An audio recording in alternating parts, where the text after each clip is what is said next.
Salutare tuturor, bine v-am regăsit din parcarea DNC Oradea. De data asta un Audi. Vă prezint în premieră pentru canalul meu un e-tron Q4 e-tron, pentru că e-tronul cu un sportback pe care îl și puteți remarca este parcat aici lângă.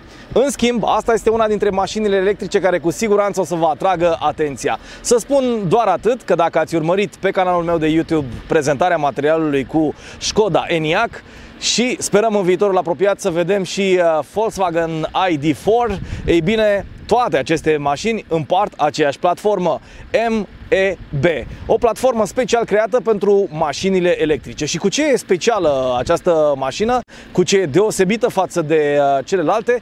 Cu faptul că am Quattro. Eu, ca și utilizator de Audi în ultimii 13-14 ani, nu m-am despărțit de acest badge, de această emblemă a tracțiunii integrale, care la o mașină electrică se realizează altfel. Avem un motor electric pe puntea față și un motor electric pe puntea spate. Pentru versiunile ceva mai mici de intrare în gamă sau cele medii, există doar un singur motor și acela transmite toată energia către puntea spate.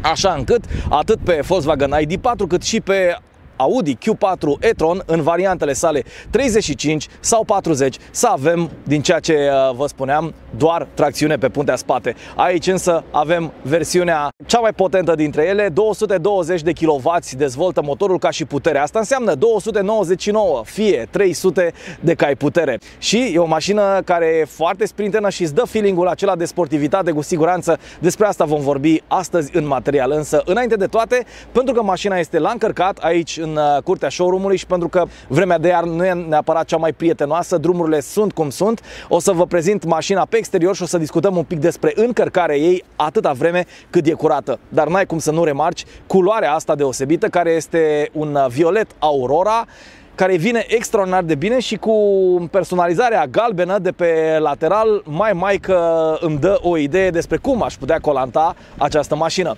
Dar îndeajuns cu intro-ul, hai să trecem cu adevărat la treabă.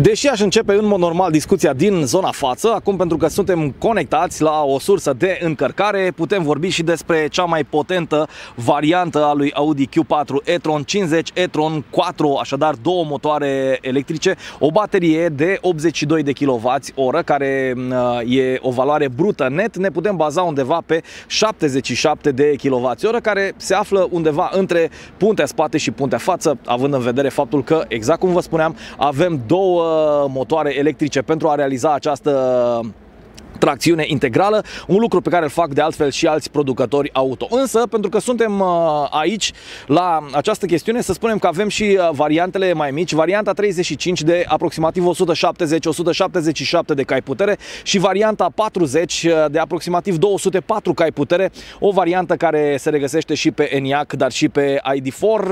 Acelea sunt variante de motorizări cu tracțiune pe puntea spate, practic un singur motor electric. Ce este important să știți despre încărcarea acestei mașini este că în varianta sa 50 e-tron Quattro, adică în varianta cea mai potentă, poate absorbi de la un wallbox aproximativ 11 kWh. Asta înseamnă că încărcarea bateriei se va realiza acasă overnight între 7 și 8 ore. La o priză de mare putere poate absorbi 125 de kWh, ceea ce înseamnă că bateria va fi încărcată până la 80% în aproximativ 35, 40, poate 45 de minute, cel mult. Oricum, discutăm în acest moment despre posibilitatea de a-ți încărca variantele ceva mai mici, 35 și 40 e-tron, fără Quattro, așadar cu un singur motor, doar la o priză de 7,2 kWh, ceea ce înseamnă că îți va lua în jur de 11 ore ca să o încarci acasă. Acum că știm principalele chestiuni legate de încărcare, să vorbim și despre design, pentru că la Audi totul este despre design. Partea frontală se remarcă prin single frame-ul care e prezent aici, deși nu mai are niciun rol în acest moment decât unul care să ne amintească de designul clasic al mașinilor Audi. Această parte de grilă care este integral închisă e de o culoare gri deschisă și contrastantă cu violetul Aurora general care se află pe această mașină. dar poți să-l configurezi în mai multe feluri, în așa fel încât să fie de culoare închisă, iar aceste elemente să fie cromate lucioase, dacă vrei, și atunci o să iasă foarte, foarte bine în evidență. Totuși, pe grilă descoperim logo-ul Audi, care cel puțin pentru mine reprezintă o noutate absolută. Uitați cum este realizat și e probabil să-l vedem din ce în ce mai mult în acest fel. Practic, inelele au deasupra, da, o parte de sticlă în spatele căreia se află radarele pentru siguranță și asistență la condus. Tot aici mai avem și parte de senzori care sunt destul de mulți și, bineînțeles, destul de utili. În ceea ce privește decorația față, fără îndoială că regăsiți, ca și pe celelalte modele premium, evident, această inscripție e-tron este la baza single frame-ului Audi. În acest moment putem discuta despre faptul că, deși mașina electrică nu are nevoie de foarte, foarte mult aer, de unde propriu zis și această închidere totală a grilei, totuși există o zonă prin care ea respiră și o să mergem la baza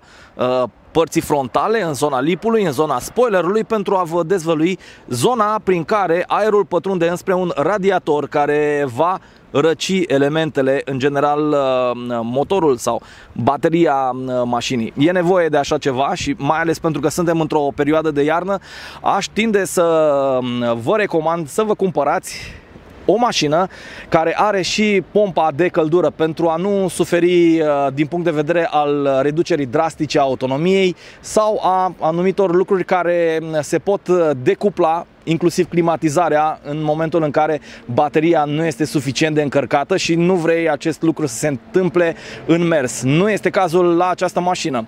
Pompa de căldură funcționează, asta ca și o informație generală, pe principiul inverter la aparatul de aer condiționat. Dacă aveți așa ceva acasă, nu doar pentru a vă răcori, ci și pentru a vă încălzi, că sunt mulți care fac asta, înțelegeți principiul. Mă tot uit la acest bloc optic care este Matrix LED, fără îndoială una dintre invențiile pe care Audi le-a pus pe mașinile sale, în așa fel încât să ai asistent la fază lungă, în așa fel încât să ai anti-orbire și multe alte lucruri. Spre exemplu, pune în umbră mașinile care vin de pe contrasens ca să nu-i orbești, pune în umbră panourile informative de pe marginea drumului ca să nu te orbească pe tine, iar această chestiune de design, aceste lamele au un rol foarte important, foarte interesant, și anume poți să selectezi dinăuntru, și sper să îmi aduc aminte să vă prezint această chestiune, poți să selectezi modul în care îți faci iluminarea sau semnătura luminoasă. Există așadar diferite moduri, vreo 4, în care poți să dai personalizare acestei mașini. Ok, pentru că tot discutam despre faptul că nu e nevoie de foarte mult aer, într-adevăr aici nu sunt prize de aer, sunt prize false, au rol doar de design și observați, aici mai avem încă un senzor destul de importantă această chestiune. Ok, mă uit și la capotă. Probabil vă întrebați ce este sub capotă. Una dintre principalele chestii pe care le acuză utilizatorii sau fanii Audi este că nu s-a găsit un loc special pentru a plusa la portbagaj, adică nu s-a făcut un spațiu de depozitare sau un portbagaj suplimentar sub această capotă. Și ne vom lămuri chiar acum dacă e așa sau nu. În consecință, după ce ridicăm capota, asta găsim. Nu este un spațiu suplimentar sau un portbagaj suplimentar așa cum te-ai aștepta. La mașinile electrice destul de multe lucruri sunt ascunse. La unele nu poți să ridici capota, la asta poți. Nu avem însă telescoape pentru susținerea capotei, ci avem în partea mediană acel stick de susținere pe care ți l-am arătat acum. Deci asta este situația și dispunerea lucrurilor care sunt la vedere sub capot. Cel mai mare regret al meu este că nu avem o mașină S-Line. Asta s-ar fi văzut dintr-un badge pe care nu îl regăsesc aici. S-Line-ul accentuează anumite caracteristici de design, dar și de dotări, atât la exterior cât și la interior. Poate singurul lucru pe care mai vreau să-l amintesc despre zona față este că avem această parte gri cu un corespondent în această zonă care încercuiește, am putea spune, sau integrează această grilă față. Mergem pe lateral și e foarte ușor de observat faptul că dacă la celelalte SUV-uri sau la celelalte crossovere această parte este dintr-un plastic dur, anti-zgrieturi, aici practic acest ornament care vine peste arcul de cerc de la pasajul roții este unul lucios și vine în culoarea aceea contrastantă. Poate pe cameră nu se surprinde atât de bine, dar este exact acel tip de material pe care îl găsim acolo în față și care spuneam că îngrădește sau îmbrățișează, dacă vreți, zona grilei. Mă uit la roți pentru că suntem într-un sezon de iarnă, se merge pe varianta pe 20. Mașina vine încălțată cu anvelope Continental, Winter Contact. Sunt niște anvelope pe 20, însă mașina poate să fie echipată cu jante și anvelope pe 19, 20 sau chiar 21. În acest caz vedem așadar janta din aliaj Biton într-un stil, aș putea să-i spun, foarfecă, sau cel puțin asta văd eu, poate chiar și litera Y pentru unii. Partea de frânare este realizată cu un disc ventilat în această zonă față, iar pentru zona spate, fiindcă se tot povestește faptul că mașinile electrice n-au nevoie foarte mult de sistem de frânare și în general sistemul de frânare, mai ales pe spate, nu este atât de utilizat. Ei bine, aici se folosește un tambur care nu este neapărat foarte drăguț așa ca și imagine, dar spun ei că este garantat pe viața mașinii și că probabil ar fi arătat mult mai rău un disc ventilat care să fie ruginit, de vreme ce nu prea este utilizat. Și recuperarea energiei se face mult mai ușor, așadar folosindu-se acest tip de sistem de frânare. Dacă ne mai uităm pe lateral, sigur că putem observa niște oglinzi retrovizoare în culoarea caroseriei, cel puțin în zona de sus. Apoi brațul, care este din același gri pe care l-am văzut în zona pasajelor roților și în zona din față. Este o oglindă retrovizoare foarte mare, însă poziționarea ei în, să spunem, ecuație cu acest stâlp A s-ar putea să-ți reducă din vizibilitate și tocmai de aceea s-au gândit la suplimentarea zonei prin care șoferul are vizibilitate, la ceea ce se întâmplă în lateralul lui. Foarte utilă treaba asta, mai ales la trecerile de pieton, din ceea ce am observat. În pragul median avem doar o singură linie care merge cumva pe mijlocul caroseriei și unește, să spunem, partea frontală de cea din spate prin zona mânerelor de uși, care, din ceea ce observ, sunt clasice și sunt în culoarea caroseriei. Apoi, doar la baza geamurilor, care sunt, am văzut, și privacy glass, adică cu o absorpție de lumină redusă, tocmai pentru a avea intimitate, spre exemplu, sau răcoare acolo. Doar aici avem așadar această linie cromată și o mai avem și aici în zona superioară, în zona plafonului, sub forma unui crom satinat pentru barele longitudinale, care ne ajută să montăm portbagajul suplimentar cu care ne vom ajuta în momentul în care vom merge în 3, 4 sau chiar 5 inch, spre exemplu, la munte. De această dată discutăm despre o mașină cu un coeficient aerodinamic bun. Acest lucru este îmbunătățit și de antena tip aripioară de rechin. Și un alt element ornamental pe care vreau să-l amintesc este acesta, care pornește din zona superioară a geamurilor și se duce până înspre acest eleron spate, da? Și tot din rațiuni aerodinamice avem un Aeroblade, dacă putem să spunem așa, adică o lamă pe care o ai de o parte și de alta a lunetei din rațiuni aerodinamice, exact cum am spus. În zona eleronului avem și cel de-al treilea stop. Poate că am plecat foarte repede din această zonă de jos. În anumite cazuri o avem și mai personalizată de atât. În planul inferior, așadar, avem încă o linie pe care o vedem aici, dar mai ales această încastrare, pentru că trebuie să vedem cum se deschide ușa. Ușa se deschide complet, deci acoperă și pragurile și acest lucru este unul benefic pentru a nu ne murdări când urcăm sau coborâm în zilele ploioase, în cele în care există noroi sau mai știu eu ce altă mizerie pe drum. Bun, o mai lăsăm un pic la încărcat pentru a ajunge în această zonă spate, unde oarecum litera Y atât de specială o văd aici, dar văd și emblema Audi pe care n-ai cum să nu o remarci, dintr-un bloc optic care este foarte ușor de văzut și de recunoscut, iar partea cea mai interesantă, cea mai faină este că avem un întreg segment luminos care personalizează așadar această mașină văzută din spate. Cerculețele Audi se văd în mod clasic și original ca pe mașinile de ani de zile sau din generații întregi aici în această zonă a Haionului, care nu are o să spunem formă foarte agresivă, ci mai degrabă una dinamică.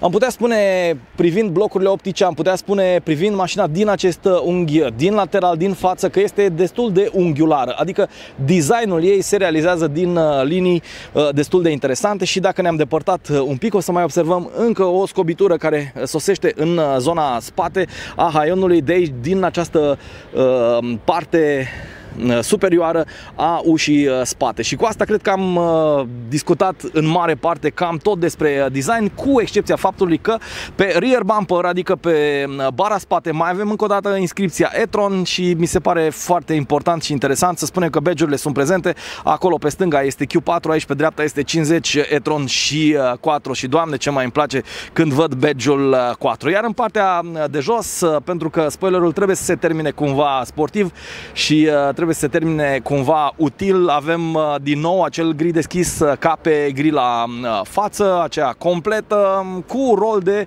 hai să-i spunem, parte de protecție, pentru că, da sau nu, această mașină va merge și în afara asfaltului, probabil are o gardă la sol suficientă, este un SUV până la urmă și chiar dacă este electric, cu siguranță este destul de versatil și tocmai de aceea cred că aceste elemente sunt prezente aici.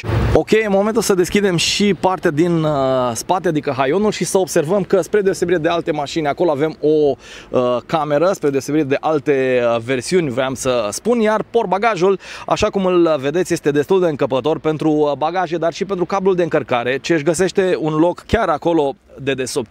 Vorbim despre 520 de litri pentru această mașină, un spațiu mai mic ca la ID4, mai mic ca la Skoda Enyaq, verișorii săi care au aturi mai importante din punct de vedere al spațiului de depozitare, dar aici totuși o să vedem câteva diferențe pentru că discutăm despre o mașină premium. Cu toate acestea, în interior, practicabilitatea este subliniată și pe stânga și pe dreapta de locuri în care putem agăța punga de cumpărături sau diverse alte lucruri pe care nu vrem să le vedem cum se plimbă prin portbagaj. Le putem vedea pentru că și pe o parte și pe alta avem așadar parte de iluminare, iar lucrurile mai pot fi susținute și în cârlige de acest gen pe care le vedeți aici. Partea asta este pentru că putem avea o podea falsă, adică să o punem aici pe această zonă și atunci ar fi exact la nivelul de încărcare, adică am putea să ascundem o bună bucată din acest portbagaj și în mod evident să putem încărca mult mai ușor lucrurile, dar atunci renunțăm un pic la spațiu. Și un lucru pozitiv pe care îl văd, dincolo de faptul că telescoapele astea amortizează foarte bine atât urcarea cât mai ales coborârea, hai să o închidem electric, pentru că în mod normal așa îi stă bine unei mașini electrice. Deci am cameră cel puțin pe spate, am soft close și acum o să mă duc un pic în interior pentru a vă spune 2-3 lucruri despre ceea ce primesc ocupanții locurilor din spate. O să încep prin a vă spune că, deși avem în față un Audi, nu avem materiale de foarte înaltă calitate din punct de vedere al touch-ului. Adică dacă te duci în această zonă spate, spre deosebire de zona față, unde o să ajungem și unde o să intrăm în detalii, aici e foarte mult plastic dur. În urmă cu ceva vreme, la mărci premium, nu puteai discuta despre asemenea materiale, dar acum, pentru că suntem într-o perioadă în care totul se schimbă și materialele ar trebui să fie sustenabile într-o mașină electrică, așadar multe sunt din chestiuni reciclate, așa că despre asta e vorba. Ce primești în schimb în plus? Aici mi se pare foarte interesant, dincolo de butonul de acces al geamului electric, încă un cup holder, adică aici poți să-ți pui liniștit o sticlă cu apă sau cu suc pe lângă zona asta de depozitare. Ne uităm în spate ca să vedem că avem practic o tapiserie cu stofă, nu avem... Deci este tapiseria textilă, nu avem piele sau piele artificială pe acest spec, despre care vom vorbi la momentul potrivit. Însă cea mai importantă chestie într-o mașină electrică, o să o descoperiți probabil în doar câteva momente și aici, este faptul că neavând un tunel al transmisiei, practic avem o podea plată, așa că ocupanții locurilor din spate au suficient loc la picioare și putem duce o a treia persoană aici. Bancheta rabatabilă, din ceea ce am văzut, 40-60.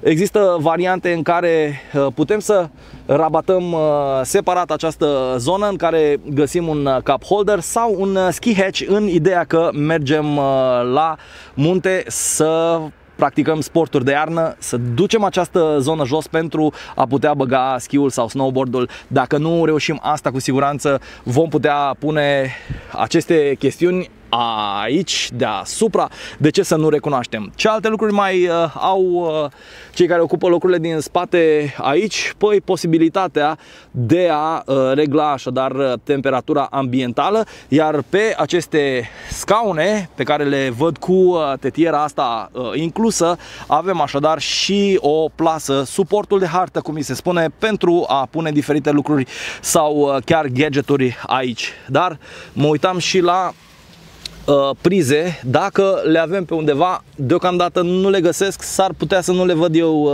bine și să nu fie totuși la vedere, deși cred că aici ar fi trebuit să avem acele prize pentru a încărca gadgeturile.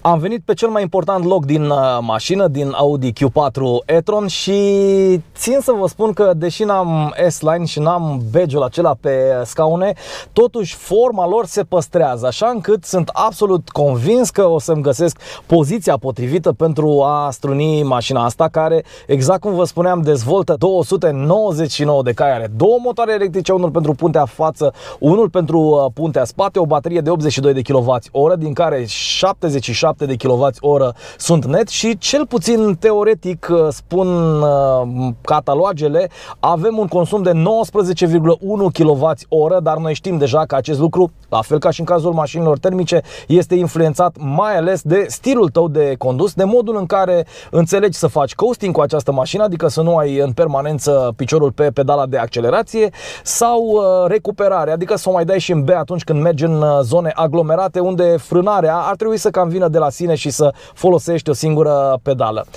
Mașina este una care trebuie să ne dea acel feeling sportiv, pentru că discutăm despre 300 de cai putere, o mașină nu neapărat foarte ușoară, este o mașină care are aproape 2 tone 200, deci este la fel de grea ca și Q7-le, am putea spune.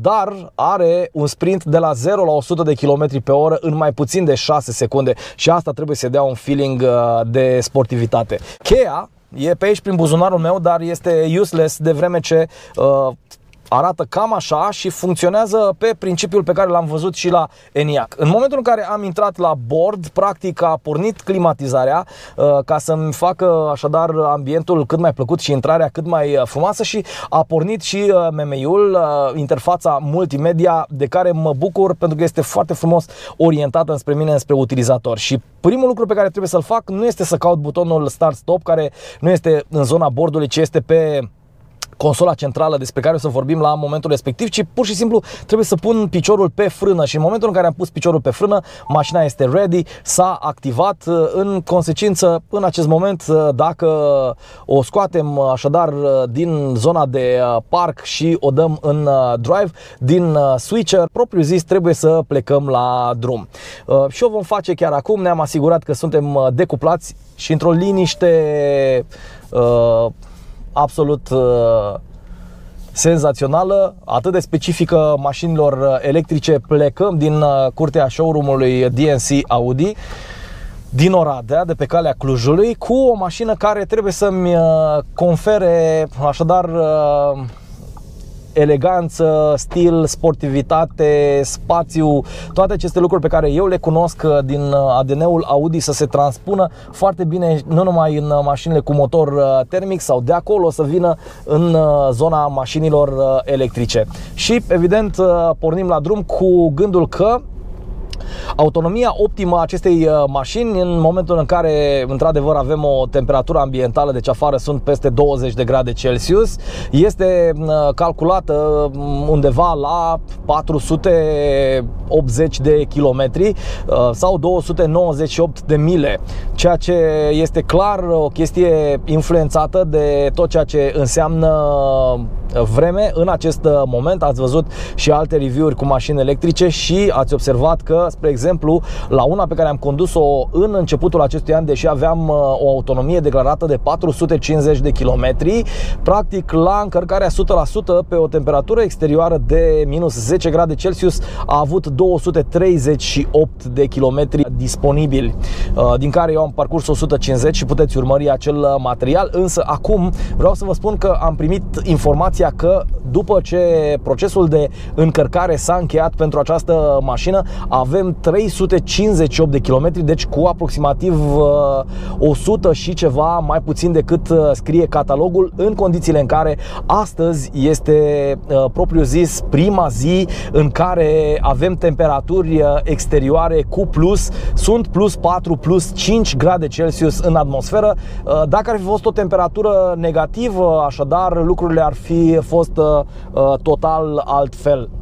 Trebuie să mai recunosc faptul că după ce am făcut 2-3 manevre și după ce am decuplat mașina, în bord în acest moment îmi arată 314 km până la alimentare. Deci s-a redus destul de drastic situația după ce am pornit propriu zis mașina și după ce toate elementele funcționează, și cele de bord și motoarele, dar mai ales climatizare. Am așadar 314 km din 480 într-o zi în care temperatura exterioară ajunge la plus 5, plus 6 grade Celsius, prima din 2022 în care în regiunea mea se simte că peste zi avem temperaturi pozitive.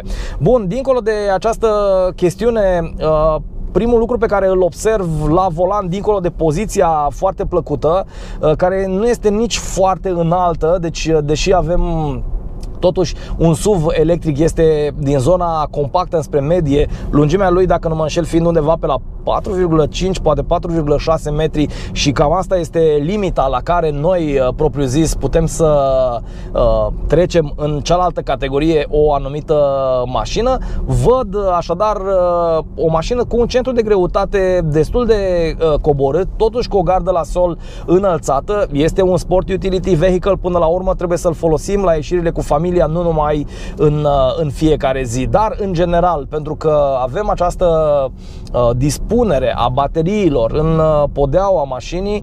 Atunci când vine vorba despre o mașină electrică, centrul ei de greutate coboară un pic, iar acest lucru, chiar dacă discutăm despre câțiva milimetri sau centimetri, este esențial pentru comportamentul pe care îl are o mașină de acest gen.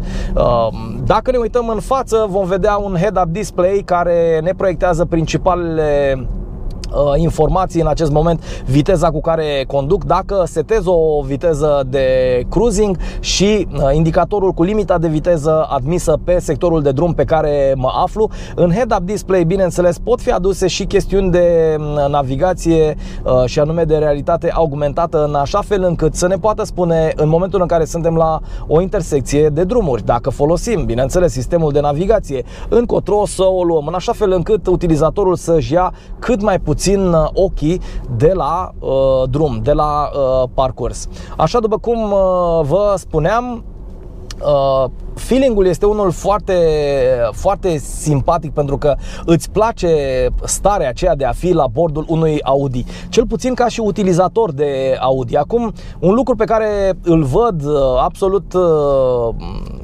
impresionant este totuși, deși avem un parbriz foarte, foarte înclinat și discutam la prezentarea exterioară despre acești montanți A, mi se pare că vizibilitatea este destul de bună. Nu mă plâng absolut deloc de oglinzile retrovizoare, care sunt mari și sunt, să spunem, pe măsura acestei mașini, și în plus de gemulețul acela pe care îl avem în această zonă. Dar hei, cred că am omis să vă spun, într-adevăr, mai avem un al treilea geam și pe lateral și acela este foarte bun pentru vizibilitate. Cel puțin asta îmi dau seama dacă este să mă asigur. Sau pentru ocupanții locurilor din spate, poți să aduci mai multă luminozitate la interior. Nu e foarte remarcabil din exterior, pentru că acolo avem privacy glass. Apropo de luminozitate, cel puțin pentru această zonă față este destul de ok, însă ne lipsește trapa. Este una dintre, să spunem, opțiunile pe care nu le avem pe această mașină. Probabil că dacă am fi mers în zona S-Line aveam și trapa panoramică și atunci griul acesta din interior, care pentru unii poate fi destul de sumbru, ar fi mult mai luminat și poate mai ușor digerabil, mai plăcut. Dar nu trebuie să uităm un lucru: atunci când avem gri, praful sau mizeria nu prea se văd, atât în ceea ce privește caroseria, adică zona exterioară, cât mai ales zona interioară. Acum, în momentul în care am urcat la volan, am observat așadar implementarea volanului hexagonal pe Audi Q4 e-tron, ceea ce înseamnă, din punctul meu de vedere, nu numai inspirația de motorsport pe care au explicat-o mai mulți producători în momentul în care au implementat volanul hexagonal pe mașinile electrice. Nu este așadar o noutate, dar un lucru este destul de clar: volanul acesta îți dă o mult mai bună vizibilitate asupra panoului de bord, evident totul digital, cum altfel în 2022 la o astfel de mașină. Și un lucru poate pe care nu l-ai remarcat este că pe un volan hexagonal, cum este și cel de pe Audi Q4 e-tron, poziționarea mâinii nu mai poate fi cumva în această zonă, pentru că e oarecum periculos acolo, având un segment plat. În consecință, volanul hexagonal te cam obligă să ții mâinile corect pe volan, în ciuda faptului că un ornament realizat pe orizontală din două brațe, să spunem așa, un lucru pe care l-am văzut și la Audi A8, l-am văzut pentru că nu am apucat încă să conduc noua generație, te-ar putea influența să ții mâinile undeva mai jos, sub brațul principal al volanului, cel care îți oferă posibilitatea să reglezi sau să accesezi diferite instrumente de bord. Butoanele haptice, o chestiune pe care am întâlnit-o pentru prima dată la Audi în noul Q7 și în noul Q8 și care mi-au plăcut foarte mult. Este vorba despre acele butoane senzitive ca pe telefon, care bâzâie cumva, care au o vibrație, da? Care au o reacție la ceea ce accesezi tu. Acestea sunt prezente și pe volan, dar și în alte zone în care vom ajunge imediat. Acum, pot să spun că avem o mașină care se poate conduce foarte simplu, foarte ușor. Coloana de direcție asistată electric, bineînțeles, este foarte ușoară pentru toți cei care utilizează această mașină. Poți să intri ceva mai tare și în viraje, pentru că spuneam, centrul de greutate te ajută în același timp și faptul că ai o versiune Quattro. Poți să abordezi lucrurile mult mai sportiv. Cei care conduc mașini cu tracțiune integrală Quattro, o tracțiune permanentă pentru motoarele termice, știu despre ce este vorba. Un sistem greu de egalat și probabil, din ceea ce am testat eu, cel mai bun, cel puțin în în condiții de drum virajat și mai ales atunci când avem o suprafață carosabilă acoperită cu apă, polei, mâzgă, noroi sau, de ce nu, chiar zăpadă. Deci în condiții de asfalt uscat este cea care îți oferă o trasă bună, da, în momentul în care conduci sportiv, iar în momentul în care ai un carosabil acoperit, din cauza stării vremii, din cauza condițiilor meteo, îți dă acea siguranță și acea, să spunem, chestiune aparte, acel statut aparte pe care l-ai față de ceilalți participanți la trafic. O să vedeți întotdeauna o mașină cu tracțiune integrală quattro care merge pe zăpadă cu o viteză mai mare, 50, poate 70 de km pe oră comparativ cu ceilalți. Aici, într-adevăr, quattro-ul se realizează altfel, cu câte un motor pe fiecare punte, lucruri care nu sunt până la urmă deranjante. O să discutăm cu siguranță și despre consumul mașinii în acest moment. Conform calculelor pe care ni le dă, mașina are un consum de 25 de kWh la 100 de km. Este așadar cu aproximativ 6 kW mai mult decât ceea ce scrie în carte, dar nici eu n-am plecat de foarte multă vreme de la showroom. Apropo de modul în care conduce această mașină, ca și orice altă mașină electrică, mi se pare ok să spun că poți să mergi în zona de a conduce mașina cu o singură pedală, fără a fi nevoie intervenție asupra sistemului de frânare, mai ales dacă o dai în B.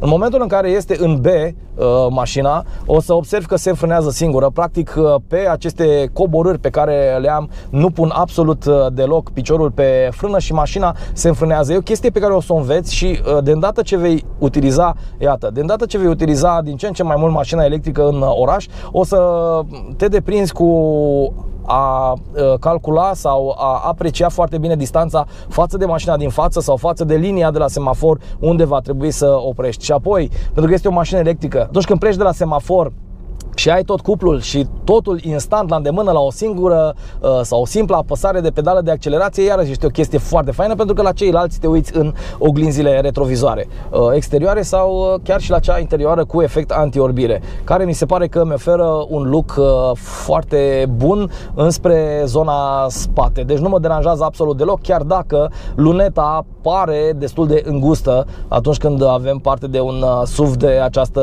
categorie. Da, fără îndoială mă așteptam la materiale mult mai interesante la interior, dar trebuie să recunosc că dacă am fi mers pe o variantă mult mai bine dotată, am fi scos mult mai mulți bani din buzunar. Ajung și acolo. Cert este că te aștepți ca într-o mașină de acest calibru, de acest nivel, să vezi exact cum am mai experimentat până acum, inserții de lemn de eucalipt care se regenerează foarte repede, de asemenea sticla handcrafted sau acel cristal pe care l-au implementat cei din concurență. Da, sunt lucruri pe care le-ai vrea, cel puțin optic, aici la interior, chiar dacă poate nu sunt atât de utile, îți dau sentimentul de premium. Apoi, foarte multe lucruri pe care trebuie să le gestionezi atent la interior, pentru că sunt toate unghiulare, toate puse frumos, ascuțite, segmente așadar, și segmente pe care le vom descrie la momentul potrivit. Acum însă pot să vă spun un lucru, că pe primii kilometri pe care i-am făcut, am început deja să și recuperez, așa că am din 314-312. A fost șocul acela de pornire în care mi-a scăzut drastic autonomia după ce au pornit sistemele, dar în rest lucrurile sunt ok. Și când trec, să zicem, prin zona sensurilor giratorii, am observat că nu am o înclinare foarte tare. Sentimentul că ești lipit de asfalt este prezent. Acum insonorizarea foarte bună și acest lucru este unul care îți poate ușura sarcina în momentul în care mergi la un drum lung, pentru că nu o să auzi foarte multe zgomote în interior. Aici poate interveni sistemul de sunet, care iarăși nu e neapărat de foarte lăudat pe această mașină. Avem 8 incinte acustice cu subwoofer cu tot, dar știu că există mult mai multe variante, pentru că Audi e celebru pentru colaborările cu Bose sau cu Bang & Olufsen, ca să nu mai zic altceva. Bun, Avem așadar niște chestiuni medii din punct de vedere al dotărilor. Am mai văzut faptul că pe head-up display îmi apar și anumite semnale proiectate mult mai mare, cum, spre exemplu, am depășit axul drumului, mi-a apărut o dungă roșie. Sunt chestiuni de atenționare. Revin la partea de insonorizare și vă spun că dacă această mașină ar avea anvelopele de vară, probabil că ar fi și mai silențioasă. Acum, un oarecare zgomot vine de acolo. Sunt anvelope de iarnă pe 20, însă cu un coeficient foarte bun pentru mașinile electrice. Cele de vară pot fi puse și pe 21 și da, poți să pui niște jante RS, chiar cu emblema RS, care da, îți vor mai scoate niște bani din buzunar, dar look-ul și designul mașinii ar fi desăvârșit.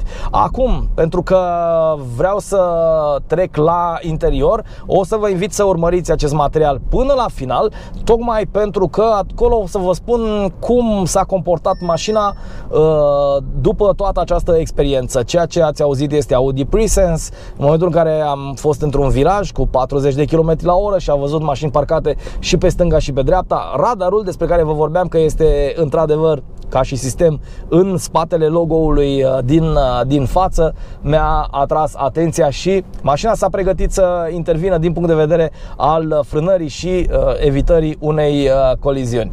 În acest moment, așadar, vă invit să urmăriți materialul până la capăt, fiindcă acolo vă voi spune cum s-a comportat mașina după toată experiența mea de 3 zile. Materialul puteți să-l urmăriți și pe canalul de YouTube DNC Oradea, dealerul Volkswagen Audi, care mi-a oferit această super posibilitate de a conduce un Audi din noua generație, Audi Q4 e-tron electric, quattro, două motoare, 299 fie 300 de cai putere. Ce bucurie!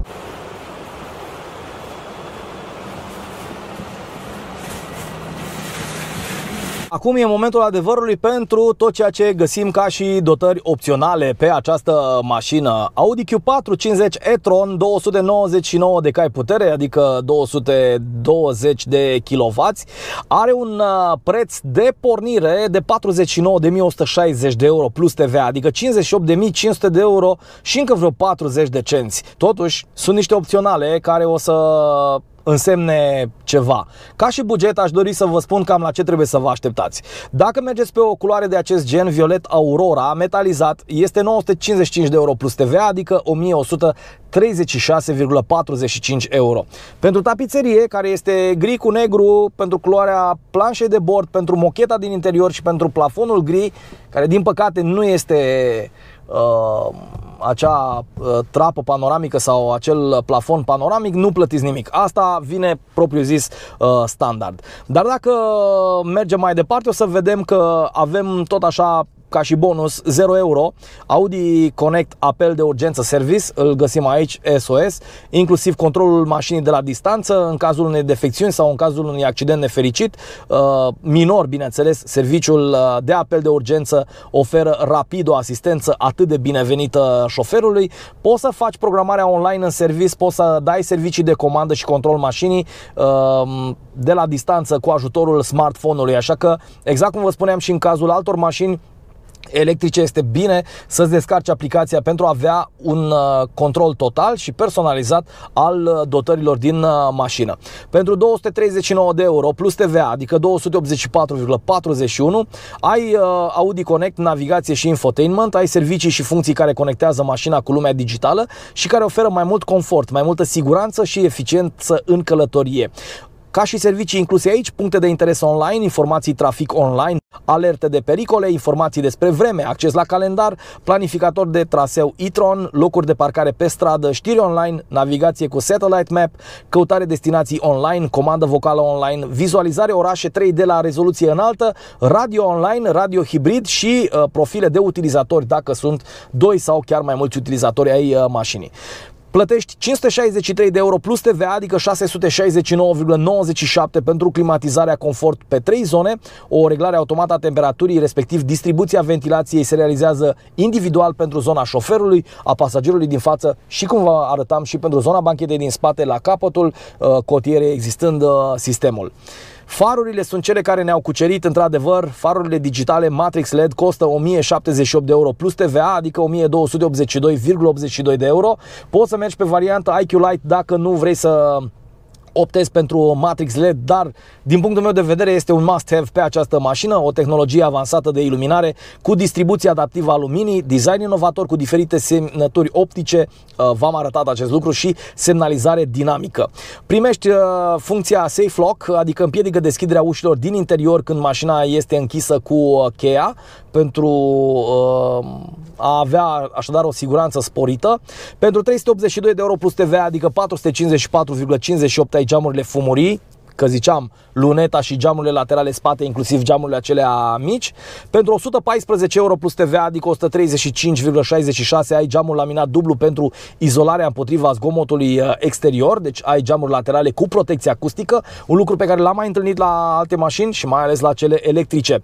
Haionul portbagajului cu acționare electrică, ce mult mi-a plăcut, dai pentru asta 468 de euro plus TVA, adică 556,92, e fără senzor, deschiderea poate fi acționată prin intermediul tastei de pe cheie sau cu ajutorul tastei amplasate pe interiorul ușii șoferului, că ai și așa ceva, deci poți să dai de acolo de jos din zona de depozitare. Apropo, zonă de depozitare în față avem și pentru ușile din față, cum vă arătam, și în spate. Încălzitorul suplimentar, da, care utilizează căldura reziduală pentru a încălzi în mod eficient habitaclul. Încălzitorul suplimentar este cel despre care vă vorbeam, preheaterul oarecum. El acționează pentru un buget de 945 de euro plus TVA, adică 1124,55 euro. Când avem o temperatură exterioară sub 20 de grade Celsius, o temperatură pe care de cele mai multe ori o recomand pentru utilizarea optimă a mașinilor electrice, spun că atunci când afară avem 20 de grade Celsius propriu zis, mașina se simte în largul ei și funcționează cel mai bine, are cel mai mare range, cea mai mare autonomie, are toate sistemele la locul lor, se simte cel mai bine, este în zona ei de confort. Atunci când temperatura exterioară cade sub 20 de grade Celsius și instalația de climatizare este activă, pompa de căldură, despre care vă vorbeam și la începutul materialului, ajută la economisirea de energie cu efectul pozitiv asupra autonomiei, adică nu o să scadă autonomia brusc și nici nu o să se oprească sistemele, cum am întâlnit la alte mașini electrice, din păcate. Jantele de aliaj ușor sunt în forma literei Y pe 20, 1289 de euro plus TVA, adică 1533,91 euro. Ele sunt polișate, au un design gri grafit și au anvelope pe 20 și au jăurile diferite, n-ai zice, optic nu se vede. MMI Navigation Pro este ceea ce avem aici și costă 2920 de euro plus TVA, e cea mai scumpă chestie până acum, 3474,80 euro, adică are interfața Audi Smartphone, are head-up display cu realitate augmentată, are recunoașterea indicatoarelor rutiere, că vă spuneam, are navigația cu touch, MMI, are Audi Virtual Cockpit Plus cu instrumente de bord digitale și ecranul de 10,25 inch, cum vă spuneam. Apoi, ornamente interioare de aluminiu antracit, costă 215 euro plus TVA, adică 255,85 euro. Mai ai pachetul anti-efracție, adică dacă mașina vine dotată cu un sistem de alarmă și prezoane anti-furt pentru roți, mai plătești 458 de euro plus TVA, adică 545,02. Ai pachetul asistență șofer plus, 1566 de euro plus TVA, adică 1863,54. Asta include camera pentru marșarier, n-are cameră pe față, n-am înțeles de ce, și nici chestii laterale pentru 360, parking control plus, adaptive cruise control cu limitator de viteză. Apoi, mai dai 797 de euro plus TVA, adică 948,43 pentru proiecția logo-ului în oglinzile exterioare, pentru oglinda interioară antiorbire fără ramă pe care o avem, pentru oglinzile exterioare antiorbire reglabile și rabatabile electric, încălzite cu efect antiorbire și reglaj lombar electric pentru zona scaunelor față. Mai avem 315 euro plus TVA, adică 374,85 euro pentru pachetul de depozitare și asigurare bagaje, adică plasele de pe spătarele scaunelor, suport din portbagaj și așa mai departe, partea cu cleme și tot ceea ce întâlniți în mașină. Pachetul lumini ambientale multicolore costă 335 de euro plus TVA, adică 398,95 euro, personalizare cu variante de culoare pentru luminile contur și cele ambientale și o să mai plătești 973 de euro plus TVA, adică 1157,87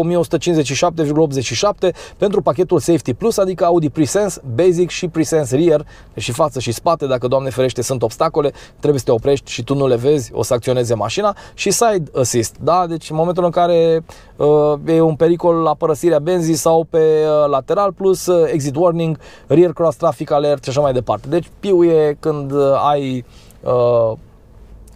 trafic în zona din spate și tu dai cu spatele dintr-un gang, de exemplu, sau când te dai jos din mașină. Și pentru triunghiul reflectorizant mai plătești 48 de euro plus TVA, adică 57,12 euro. Sper că am fost destul de clar, m-am ajutat de partea de prezentare pentru a vă spune cam tot ceea ce conține această mașină, să știți la ce vă înhămați din punct de vedere al bugetului. Sper că a fost de ajutor.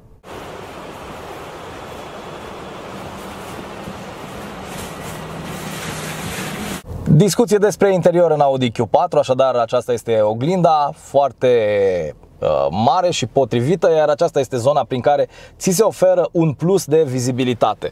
Dacă spuneam că în zona din spate am materiale ceva mai dure, aici și parcă e un pic mai moale și mai plăcut la atingere, dar în rest sunt materiale destul de dure, doar aici pe zona mediană a feței de ușă să fie o combinație cu textil. În ceea ce privește butoanele, sunt destul de clasice, au un mic segment cromat aici, iar întotdeauna butonul acesta mi se pare că este cel care îți conferă acea impresie sau acea stare de lux.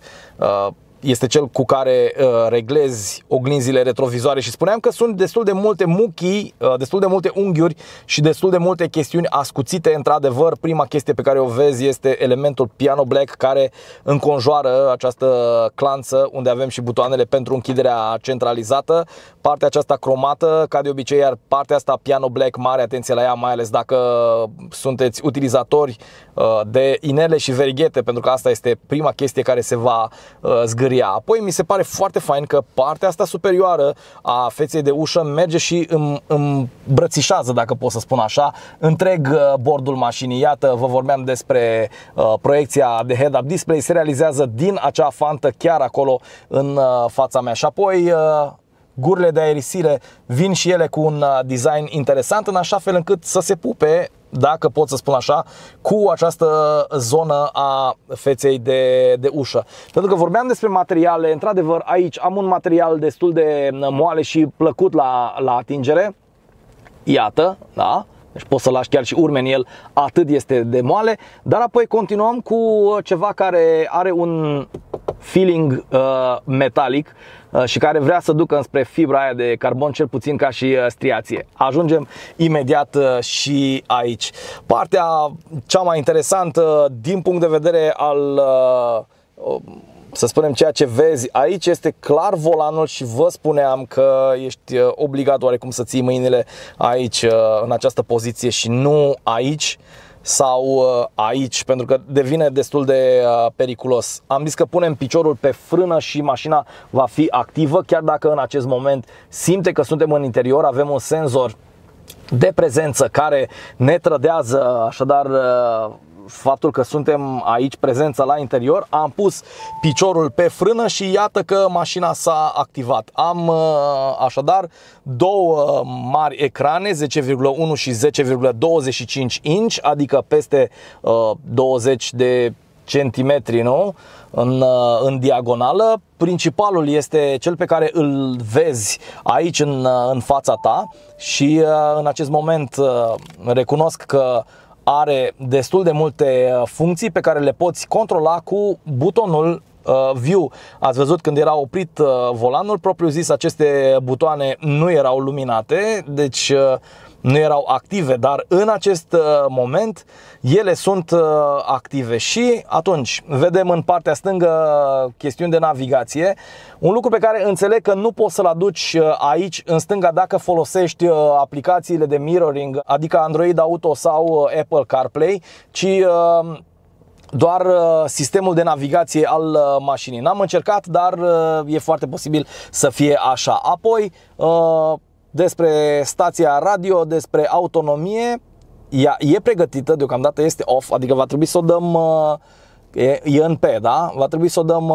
în drive ca să putem să să mergem, iar consumul în acest moment este 21,6. Deci după ce am scos mașina din zona showroom-ului și am venit înspre zona în care am dat-o în break pentru recuperare, imediat i-a scăzut așadar consumul și a crescut autonomia. Și celelalte lucruri legate de oră, temperatură, păstrarea mașinii în bandă, toate aceste lucruri se regăsesc aici. Și spuneam că dacă utilizăm butonul View, atunci putem să și vedem. Deci am 14 km parcurși, exact ca și cu Volkswagen Taigo, da? Este exact același traseu pe care l-am făcut. Deci cam astea sunt, să zicem, posibilitățile în care ne putem personaliza această zonă.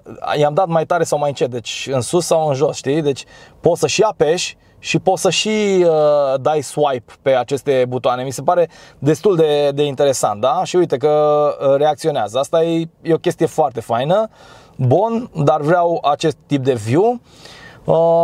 Hai să mai vedem data și ora. Ce mai avem acolo? Ok, o să completăm și cu lichidul de parbriz. În această perioadă e o foarte mare problemă pentru că se topește zăpada. Bun, pe volan, probabil că n-am spus, avem plusurile și minusurile cu care regenerăm. Așadar, dacă suntem în drive, dacă dăm plus, o să vezi că ți apare acolo ca un fel de baterie, da? Deci îi dai plus sau minus și în funcție de asta o să-ți recupereze. Ia uite, deci cu cât i-ai dat minus mai tare, cu atât o să fie, deci are 3 trepte. I-ai dat aceste trepte, cu atât o să fie mai agresivă frânarea și recuperarea. Acum îi dau plus până o scot. Bun. Revin. Materiale așadar destul de interesante aici în zona aceasta. Griul contrastant este unul care subliniază zona mediană a bordului, plecând din zona gurilor de aerisire și aici un pic, dar mai ales aici. Pare că acest segment este foarte bine încadrat. Îl vezi și în acea zonă unde badge-ul este de e-tron și nici de cum de quattro, cum m-aș fi așteptat. Unghiulatura însă este prezentă și aici. Mi se pare foarte interesant faptul că acest MMI de nouă generație este îndreptat înspre mine. Deci chiar dacă poate că și ocupantul locului din dreapta ar dori să aibă un cuvânt de spus asupra ceea ce se întâmplă în mașină, MMI-ul este înspre mine, iar butoanele haptice se întâmplă să fie prezente. Este exact același meniu, nu știu în ce măsură avem gestica asta, e un touch mai degrabă. Radio, media, telefon, navigație, asistență, mesaje, calendar, news, informații legale, meteo. Hai să vedem cum va fi vremea dacă mașina este conectată.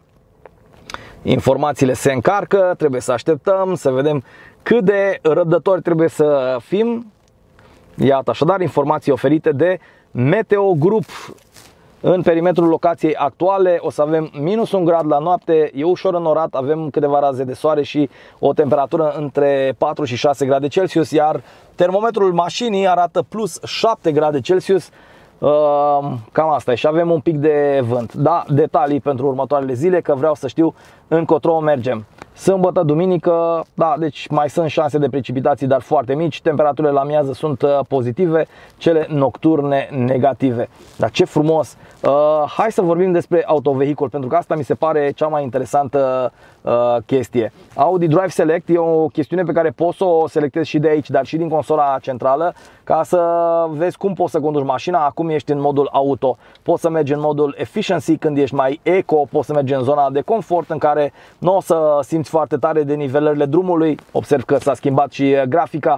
Eram în auto, dinamic înseamnă sport, înseamnă race, iar această chestiune este indicată și aici, da?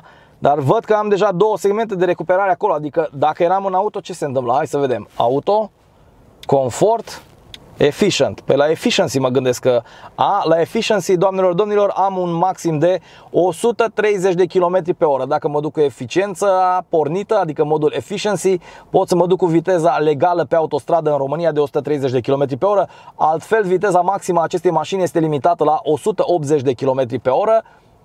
Zic să fim mulțumiți, alte modele din familie sau din grup au viteza maximă la 160 de km. pe oră limitată. Așa, autodinamică, aici am segmentul acela și mai am individual pe care pot să îl personalizez după cum vreau. Bun, încărcare și eficiență, da, aici vedem range modul, asistentul de eficiență, perfect. Aș dori să mergem și în zona de climatizare, ca să avem o climatizare în staționare pe care eu o am activă. Uite, o să și pornească dacă vreau eu mâine dimineață la ora 7, dar nu vreau pentru că nu mă trezesc atât de dimineață, da?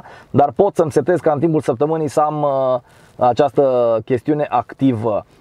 Preheaterul fiind o opțiune de care vrei să te bucuri. La lumini și vizibilitate, iluminarea exterioară, am fază scurtă automată cu asistent de fază lungă. Îmi place că e în română și e ok pentru toți utilizatorii. Lumina de urcare și coborâre aș dori să fie ok. Și semnăturile luminoase digitale, când vă vorbeam despre faruri, pot fi accesate de aici. Deci iată cum este farul. Ăsta este Light Design 1, Light Design 2, Light Design 3 și Light Design 4. Vă care vă place, că eu nu mă pot hotărâ. Deci 1, 2, 3, 4. Ăsta mi se pare că e așa mai racing. Ăsta mi se pare că e mai Audi. Ăsta mi se pare că e un pic banal. Ăsta mi se pare că e un pic mai ciudățel. Deci rămâne ăsta sau ăsta. Confirm, așa vreau să fie. Bun, deci avem și semnătura luminoasă digitală în 4 variante pe care v-am arătat-o de aici. Ce aș mai putea să vă arăt? Senzorul de ploaie pornit. Iluminare ambientală, sigur că da. Am și graficul despre cum se întâmplă. Solar, când e totul pe galben. Impuls, când este mai mult pe roșu, cel puțin în zona față. Și nu știu dacă ați observat, am deja linia aceasta activă. Unde te-ai dus? Așa, aceasta este, zici, care tace aici. Știi, s-a stins, dar nu am înțeles de ce. Marin, că e mai albastru, da? Audi Drive Select e în funcție de probabil modul în care conducem și individual, când individualizăm mașina. Mergem pe impuls, ce ziceți? Am putea să mergem pe impuls, nu mă deranjează. Apoi, asistentul de parcare, da? E destul de clar. Asistență șofer, aici ar trebui să le punem pe toate, sincer. Asistent adaptiv la conducere, limitator de viteză predictiv dacă vrem, avertizare de distanță, da, avertizare părăsire bandă, da, Audi Presense dacă te salvează, avertizare schimbare bandă, pe unii deranjează chestia asta, eu o las. Avertizare la coborâre nu. Nu vreau să-mi tot spună că motorul e pornit și că atenție că ai plecat din mașină. Și recomandare de pauză. Sincer, asta pe mine mă deranjează, pentru că simt eu mai bine când sunt obosit și trebuie să iau pauză decât mașina. Acum sper să nu se supere cei de la showroom că am modificat aceste chestiuni. Despre setări și service, alocare buton de volan. Uite, poți să ai tot soiul de chestii, de la activare și dezactivare a anunțurilor de navigație sau a mesajelor din trafic, până la colorarea hărții de navigație în funcție de luminozitate de zi sau noapte, comutare, radio și așa mai departe. Intervalul de service, următoarea inspecție este în iulie anul viitor, în 2023. Ralanti, afișare pop-up în treapta de deplasare N și reduceți la ralanti. Ca să permitem autovehiculului să ruleze liber, acționăm frâna și nu decuplăm contactul. Bun, coasting, da? Închidere centralizată, supravegherea interiorului, despre asta vă vorbeam, el știe că suntem în mașină. Ce informații ne mai dă? Seria caroseriei și cheile, controlul presiunii în anvelope și în același timp închiderea centralizată și ea aici, poziție, înlocuire, ștergătoare, etc. Cred că am zis mare parte din aceste lucruri, dar voi puteți să navigați bineînțeles prin ele. Avem și lista radio ca și shortcut, avem zona de media, avem zona de telefon, dar trebuie să realizăm conexiunile și avem zona de navigație, care mie îmi place cel mai tare. Apoi dacă coborâm, așadar ajungem în zona climatronicului, care este sincronizat și poate fi pus pe auto să ne facă 24 de grade. Altfel, observați, toate aceste lucruri pot fi comandate din această claviatură, unde observăm că pe 3 niveluri Putem să ne încălzim scaunul pe timp de iarnă sau putem să renunțăm totalmente la climatizare, dar scaunul să rămână activ, ceea ce mi se pare iarăși o chestiune interesantă. Dar cel mai bine este să mergi cu climatizarea pornită pentru a nu risca să înghețe sau să se aburească geamurile. Aici toate comenzile. Și iată punctul principal, consola centrală care pleacă din zona bordului. La alte mașini electrice nu avem acest gen de consolă, ci mai degrabă este un spațiu liber. Cei de la Audi mizează încă o dată pe elementul Piano Black pentru a acoperi această zonă de consolă centrală, unde avem un buton de Drive Select și vă aduceți aminte ce vă arătam acolo, se pornește din nou acest meniu cu Efficiency, cu confort autodinamic și individual. Apoi avem butonul pentru avarii și un buton care place foarte mult sportivilor, controlul stabilității ESC este în sport, stabilitate la rulare automată și atunci și Audi Presense este limitat în momentul în care apăsăm butonul ăla. O să primim toate informațiile în bord în momentul în care accesăm acel buton, da? Iată. Bun, acum l-am activat din nou și venim un pic mai jos în această zonă în care avem un buton pentru asistența șoferului. Am fost în meniu cu această chestiune, am discutat despre ea, da? Ok. Și mai avem senzorii și camera. E foarte important să vedem așadar dacă mașina are o cameră de foarte bună rezoluție. Este ok, este acceptabilă și în primul rând în această perioadă este curată. Deci avem cameră doar pentru zona spate și senzori pentru zona față din ceea ce am observat. Ok? Apoi mai avem două butoane importante. Butonul de start-stop, în acest moment am închis propriu zis mașina, dar așa după cum vedeți ne apar niște indicații: climatizare în staționare, da? Încărcare și supravegherea interiorului. Aceste chestii rămân active în acest moment și dacă eu vreau să dau încărcare, să vedem ce se întâmplă. Nivelul de umplere al bateriei în acest moment este 96,5, ceea ce e ok, adică pot să mă duc la drum lung. Spune că dacă sunt sub acest nivel, deci probabil sub 80%, cred eu că acolo e 80%, atunci pot să folosesc mașina cu segmentul verde în zona de utilizare zilnică. Și da, vreau să simtă că suntem la bord. Apoi, pe lângă butonul de start-stop, mai avem un buton care este tot așa plastifiat, în care putem să accesăm volumul sonorului sau să facem seek track sau să căutăm postul de radio pe care dorim să îl accesăm. Observați, butoanele acestea s-au stins dacă mașina este oprită, pun piciorul pe frână și bineînțeles că s-au reactivat fără să mai utilizez acest buton de start-stop. Mașina are frâna de parcare pusă automat și acesta este selectorul, dacă vrei, al cutiei ESG. Este o cutie de viteză, dacă vrei să spui așa, pentru o mașină electrică într-un singur raport, într-o singură treaptă, pe care poți să o accesezi de aici. Deci am rear view, camera, ok, atunci când sunt în marș arier, pot să o dau în neutru și pot să o dau în drive sau în braking pentru o recuperare ceva mai mare. Sau pur și simplu pot să o pun din nou în zona de parcare. Iarăși Piano Black, iarăși mare atenție cu monedele, inelele, verighetele și așa mai departe. Iar aici din nou un gri pe care parcă l-am văzut și pe exterior, nu-i așa? Și care împrumută ceva din valența de design a acestei chestiuni ornamentale care se află în zona mediană a bordului. Deci destul de interesantă chestiunea asta, multe butoane destul de bine aranjate. Totuși mi se pare că s-ar fi putut face și un pic altfel. Mă gândesc și la faptul că, cel puțin pentru zona de climatizare, ați văzut la Q7 și la Q8 că mai există încă un ecran aici și mi-ar fi plăcut treaba asta, dar e o mașină electrică și înțeleg că trebuie să fie un pic altfel conceptul. Dar este o consolă centrală care plutește, este un floating concept, pentru că dedesubt ai loc de depozitare și dacă o să mă ajute și partea de focusare, acolo așadar putem să mai punem un dispozitiv mobil sau de ce nu chiar pormoneul. Avem priză clasică de 12V, avem două prize de tip USB-C, iar telefonul meu se odihnea undeva în această zonă unde în mod normal ar trebui să se și încarce wireless holder, dacă pot să mă exprim așa, și această chestie tot din plastic până la urmă, iar cotiera destul de mică, dar la locul ei și textilă cu un loc de depozitare pentru chei sau pentru portmoneu. Nu e foarte mare cotiera, mă uit acum însă la scaune cu tetieră inclusă, scaune cu material textil. Sunt fără îndoială lucruri pe care le observi în această mașină, poate un pic prea low față de nivelul pe care îl aștepți.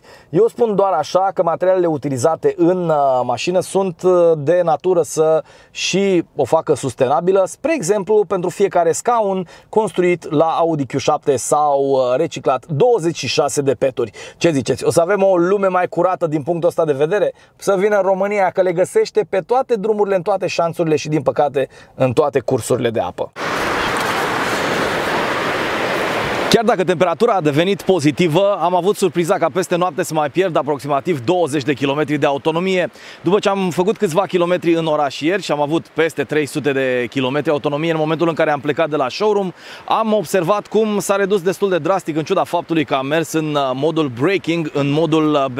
În consecință, înainte de a parca mașina, am avut în jur de 314 km autonomie, iar dimineața la pornire, fără să fac nimic, într-adevăr cu temperaturi negative nocturne, am ajuns la 294 de kilometri. Am parcurs peste 60 de kilometri până la Șuncuiuș, în zona peșterii Unguru Mare, și am mai recuperat. Am condus în toate modurile posibile. În consecință, știu să vă spun cum se comportă mașina. Cel mai bine la drum lung este să o dai în confort, atunci știe să facă coasting și simți practic că te trage. Este foarte bine ca pe drumurile naționale, dacă nu ai nevoie, de exemplu, de depășiri sau de toată puterea mașinii, îți repet, are 299 de cai pe care îi poate dezvolta și acest lucru este foarte important pentru o mașină de dimensiunile și gabaritul ei. Ei bine, poți să mergi în modul efficiency, care îți va limita viteza maximă până la 130 de km pe oră. Efficiency aș folosi și pe autostrăzi, unde limita maximă este de 130 de km pe oră.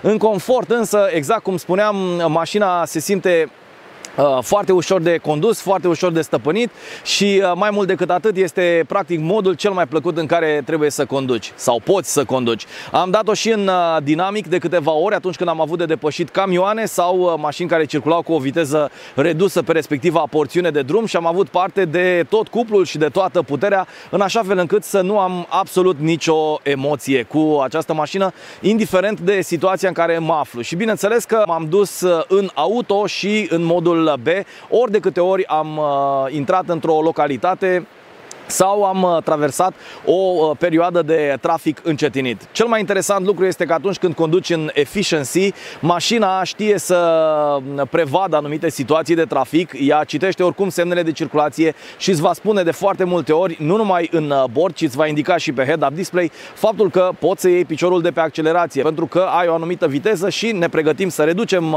viteza. În consecință, această predictibilitate duce la o regenerare activă și inteligentă, adică mașina va frâna dacă, de exemplu, suntem pe un drum național cu o limită de 100 de km pe oră și urmează o reducere la 70 și apoi o intrare la 50, vei simți practic că luând piciorul de pe accelerație fără să fii în modul braking, mașina va frâna ceva mai tare, o va face și pentru tine. Nu trebuie să-ți faci probleme, nu trebuie să apeși impulsiv pedala de frână, în ideea în care oricum ai și Audi Presense în momentul în care te urci la volan și bineînțeles camerele și senzorii și radarele sunt curate.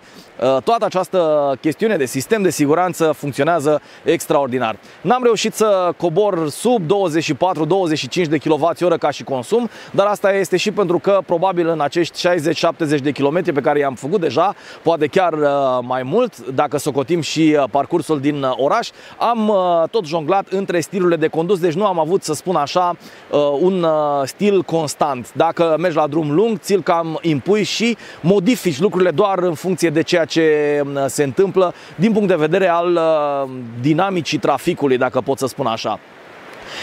Din punctul meu de vedere, mașina este fun to drive, de aceea am scos-o la zăpadă, nu am absolut nicio emoție. Cu sistemul de tracțiune integrală 4 o să ne și simțim bine astăzi și Cu siguranță acest lucru este dat în mare măsură și de faptul că am nu unul, ci două motoare electrice, câte unul pentru fiecare punte. Din punct de vedere al poziției la volan, e foarte confortabilă, foarte ușor de manevrat. Sunt obișnuit cu Q7 pentru că am avut 3-4 ani mașina și cu siguranță, din punct de vedere al dimensiunilor, mi-ar plăcea să fie ceva mai mare. Aceasta este mai mult ca un Q3, bineînțeles, pe o platformă mai mare, MEB, exact cum spuneam la începutul materialului, dar are în jur de 10 cm, dacă nu chiar mai mult, peste Q3. Deci mi-ar plăcea o mașină mai mare, dar suntem atenți și la ceea ce înseamnă greutatea dată mai ales de către baterii, în acest caz 82 de kWh.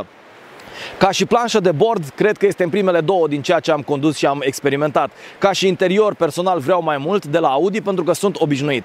Îmi plac beculețele, îmi plac sistemele, îmi plac luminile, de aceea iubesc Audi și sunt de 14 ani posesor, având până acum 3 mașini. Dar recunosc că din punct de vedere al calității materialelor, cel puțin în această mașină, aveam așteptări ceva mai mari. Și în plus, trebuie să-ți definești poziția condusului și să-ți reglezi scaunul manual, folosindu-te de toate cele 3 manete. Te-ai fi așteptat să fie electric, pentru că la mașini de peste 10 ani ai această opțiune. În fine, interesant este și chestia că dacă dai drumul la căldură, este exact ca mașinile de acum 10 ani, la căldura în scaun. Adică nu are un senzor care să-ți oprească progresiv cele 3 trepte care pornesc instant la apăsarea butonului de încălzire în scaun. Adică îți va frige fundul dacă nu ești atent să îl dai mai încet. În alte mașini acest lucru se întâmplă gradual, pornește pe 3, coboară pe 2, coboară pe 1 și când simte că temperatura ambientală este exact acolo unde ai reglat-o tu și nu mai ai nevoie de încălzire în scaun, în mod evident o va întrerupe. Am povestit foarte multe și ar putea fi o poveste nesfârșită într-adevăr despre Audi, pentru că este oarecum marca mea de suflet. Dar țin să vă mulțumesc că ați urmărit acest material. Puteți să-l urmăriți și pe pagina de YouTube DNC Oradea. Audi Q4 în varianta e-tron a fost o reală plăcere și abia aștept să mai testez mașini de nouă generație de la Audi. Rămâneți pe aproape, revin cu alte noutăți pe 4 roți pe data viitoare.